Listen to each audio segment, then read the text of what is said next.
ये कहानी एक ऐसी भयावह दुनिया की है जहां इंसानियत का नामो निशान लगभग मिट चुका है। एक ऐसा जहरीला और जानलेवा वायरस पूरी धरती पर फैल गया है जिसने हंसते खेलते इंसानों को खूंखार ज़ॉम्बी में बदल दिया है। लेकिन ये ज़ॉम्बी कोई साधारण धीमी रफ्तार वाले मुर्दे नहीं हैं, बल्कि ये हवा से बातें करने वाली रफ्तार रखते हैं। इनकी फुर्ती इतनी है कि ये उड़ते हुए हवाई जहाज तक को पकड़ने की ताकत रखते हैं और इनकी बुद्धिमानी इंसानों को भी मात दे सकती है। इनमें से कुछ के पास तो सूंघने की इतनी गजब की शक्ति है कि वे कई किलोमीटर दूर से अपने शिकार का पता लगा लेते हैं। मौत के इस तांडव के बीच अब केवल 2 ही लोग बचे हैं जिनकी उत्तरजीविता की ये दास्तां दिल दहला देने वाली है। कहानी के पन्नों को पीछे पलटें तो सब कुछ एक शांत दोपहर से शुरू हुआ था। एक छोटा सा लड़का अपने घर में बैठा मजे से टीवी पर कार्टून देख रहा था। उसके चेहरे पर मासूम मुस्कान थी, लेकिन अचानक टीवी का सिग्नल चला गया और स्क्रीन पर सफ़ेद झिलमिलाहट के बाद एक इमरजेंसी रिपोर्ट फ्लैश होने लगी। उस रिपोर्ट ने पल भर में लड़के की मुस्कुराहट को खौफ में बदल दिया। समाचार में बताया जा रहा था कि पूरी दुनिया में एक बेहद जहरीला वायरस फैल चुका है जिससे संक्रमित होने वाले लोग कुछ ही मिनटों में भयानक ज़ॉम्बी बन जाते हैं। टीवी पर चेतावनी दी जा रही थी कि जो भी जीवित है वो तुरंत किसी सुरक्षित स्थान की तलाश करे। लड़का अभी ये सब समझ ही रहा था कि ऊपर के कमरे से कुछ अजीबोगरीब आवाज़ें आईं। डर के मारे उसका गला सूख गया। वो दबे पांव ऊपर गया तो देखा कि उसकी बड़ी बहन एबिगेल उसका मजाक उड़ा रही थी। दोनों हंसते हुए अपनी माँ के पास पहुंचे, लेकिन वहां का नज़ारा गंभीर था। उनकी माँ बहुत डरी हुई थी और फ़ोन पर अपने पति से बात कर रही थी। उनके पिता, जो पेशे से एक पायलट थे, उन्होंने अपनी पत्नी और बच्चों को बताया कि स्थिति नियंत्रण से बाहर है। उन्होंने कहा कि मेरा इंतज़ार मत करो और इस शहर से जितनी जल्दी हो सके निकल जाओ। पिता ने अपनी बेटी एबिगेल को ढांढस बंधाया और वीडियो कॉल पर अपना हाथ दिखाया, जिसमें उसने एबिगेल का बनाया हुआ लकी ब्रेसलेट पहना हुआ था। उस ब्रेसलेट को देखकर एबिगेल के चेहरे पर थोड़ी चमक आई। बाहर चीख पुकार मच चुकी थी।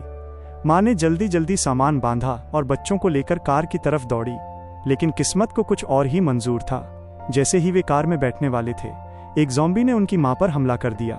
डर के मारे नन्ही एबिगेल कार के नीचे छुप गई। उसने अपनी आंखों के सामने अपनी माँ और छोटे भाई को ज़ॉम्बी के हाथों मरते और खुद ज़ॉम्बी बनते देखा। वो ज़ॉम्बी तो वहां से चला गया, लेकिन अब उसकी अपनी माँ, जो एक ज़ॉम्बी बन चुकी थी, उसकी ओर बढ़ने लगी। ठीक उसी पल एक अनजान शख्स जिसका नाम जैक था, फरिश्ते की तरह वहां पहुंचा। उसने एबिगेल की माँ को मार गिराया और फिर भारी मन से उसके संक्रमित हो चुके छोटे भाई को भी गोली मार दी। जैक ने एबिगेल को अपनी बाहों में लिया और वहां से निकल गया। वक्त का पहिया तेजी से घूमा और 10 साल बीत गए। अब दुनिया पूरी तरह बदल चुकी थी। शहर खंडहर बन चुके थे और हर तरफ सन्नाटा पसरा था। वो छोटी एबिगेल अब एक निडर युवती बन चुकी थी, जिसे जैक ने एक योद्धा की तरह पाला और ट्रेन किया था। जैक उसके लिए पिता से बढ़कर था, लेकिन एबिगेल के मन में हमेशा एक टीस रहती थी, क्या दुनिया में कहीं और भी इंसान बचे हैं? वो एक ऐसी बस्ती की तलाश में थी जहां वो अपनों के बीच रह सके। हालांकि जैक को इंसानों की सोहबत से ज्यादा अकेलेपन पर भरोसा था। एक रात जब वे जंगल में कैंप लगाकर सो रहे थे तो एक ज़ॉम्बी के हमले ने उन्हें सतर्क कर दिया। जैक और एबिगेल को 10 सालों का अनुभव था। वे जानते थे कि ज़ॉम्बी हमेशा झुंड में होते हैं। वे तुरंत अपने घोड़ों पर सवार होकर वहां से निकले। रास्ते में उन्हें ज़ॉम्बी से घिरी एक जीप मिली, जिसमें एक आदमी अपनी जान बचाने की कोशिश कर रहा था।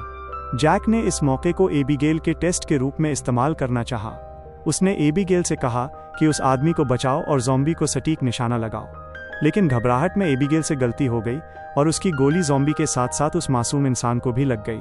जैक इस गलती पर बहुत क्रोधित हुआ। वो आदमी बुरी तरह घायल था, इसलिए जैक ने उसे खुद मार दिया ताकि वो ज़ॉम्बी बनकर उनके लिए खतरा न बने। तभी वहां हथियारों से लैस कुछ लोग आ धमके, जो उस मरे हुए आदमी के साथी थे। उनमें एक गर्भवती महिला थी जिसका नाम मैगन था और उसका पति डेविड। मैगन ने बीच बचाव करके जैक और एबिगेल की जान बचाई। अचानक जंगल से भयानक आवाज़ें आने लगीं। सैकड़ों ज़ॉम्बी का एक तूफान उनकी तरफ बढ़ रहा था। उस अफरा तफरी में ग्रुप के कई लोग मारे गए। जैक, एबिगेल, मैगन और डेविड किसी तरह कार में बैठकर वहां से निकलने में कामयाब रहे। मैगन ने उन्हें बताया कि वे शिपटाउन नाम की एक सुरक्षित जगह जा रहे हैं, जहां इंसानों की एक बड़ी बस्ती है। एबिगेल यह सुनकर बेहद खुश हुई, लेकिन जैक को ऐसी किसी जगह के अस्तित्व पर संदेह था। सफ़र के दौरान उनकी कार खराब हो गई। डेविड, जो एक मैकेनिक था, उसने कोशिश की, लेकिन बिना औजारों के कुछ न हो सका। वे पैदल ही एक वीरान शहर की ओर बढ़े। रात एक ऊंची इमारत में बिताने का फैसला हुआ। वहां मैगन ने एबिगेल को शिपटाउन के बारे में और विस्तार से बताया कि कैसे वहां के लोगों से उनका रेडियो पर संपर्क हुआ है। जैक ने सुरक्षा के लिए चारों तरफ जाल बिछा दिया। सुबह होते ही काले चेहरे वाला एक ज़ॉम्बी, जो शायद उनका लीडर था, उनकी गंध सूंघते हुए वहां पहुंच गया। जैक के बिछाए जाल में कई ज़ॉम्बी मारे गए, लेकिन खतरा टला नहीं था। एबिगेल को याद आया कि पास ही एक पुराना हवाई अड्डा है जहां उसके पिता काम करते थे। जैक के मना करने के बावजूद वे वहां गए। किस्मत ने साथ दिया और उन्हें एक छोटा हवाई जहाज मिल गया। डेविड ने उसे 15 मिनट में ठीक कर दिया।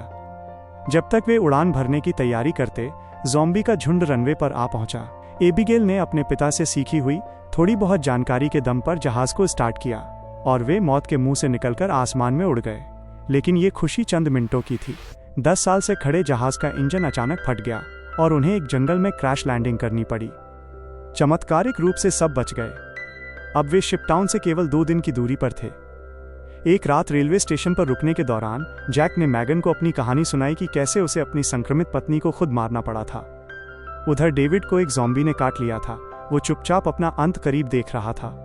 जैक को जब डेविड के संक्रमण का पता चला तो डेविड ने वादा किया कि वो किसी को नुकसान नहीं पहुंचाएगा और केवल अपनी पत्नी को सुरक्षित स्थान तक पहुंचाना चाहता है। चलते चलते उन्हें एक आलीशान घर दिखा जहां एक वैज्ञानिक अकेला रहता था। उसने उन्हें खाना और शरण दी, लेकिन एक शर्त पर कि वे अपने हथियार बाहर छोड़ दें।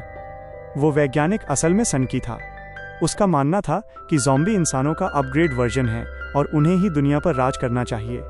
उसने अपनी ज़ॉम्बी बन चुकी पत्नी को पाल रखा था और वो इंसानों को पकड़कर उसे खिलाता था। उसने एक ऐसा डिवाइस बनाया था जिससे वो ज़ॉम्बी को कंट्रोल कर सकता था। उसने जैक और बाकी लोगों को नशीली दवा दे दी, लेकिन डेविड, जिसके शरीर में वायरस फैल रहा था, उसने अपनी बढ़ती ताकत से रस्सियां तोड़ दी और सबको आज़ाद कराया। वे वैज्ञानिक की गाड़ी लेकर वहां से भाग निकले। रास्ते में ज़ॉम्बी ने फिर घेरा। डेविड ने खुद को कुर्बान करने का फैसला किया ताकि मैगन और बाकी लोग बच सकें। वो बहादुरी से लड़ते हुए मारा गया। अंत में जैक, एबिगेल और मैगन शिपटाउन के पास पहुंचे। वहां के पहरेदारों ने स्नाइपर से ज़ॉम्बी को मार गिराया और उन्हें बोट के जरिए सुरक्षित अंदर ले लिया। शिपटाउन असल में समुद्र में कई बड़े जहाज़ों को जोड़कर बनाई गई एक अद्भुत बस्ती थी। वहां मैगन ने एक बच्ची को जन्म दिया, लेकिन खुद नहीं बच सकी। उसने अपनी आखिरी सांसों में अपनी बच्ची जैक को सौंप दी। इसी बीच वो सनकी वैज्ञानिक भी वहां पहुंच गया। उसने अपने डिवाइस से उस काले चेहरे वाले ज़ॉम्बी राजा को नियंत्रित किया और शिपटाउन पर हमला बोल दिया। ज़ॉम्बी पानी के नीचे से जहाज़ों पर चढ़ने लगे।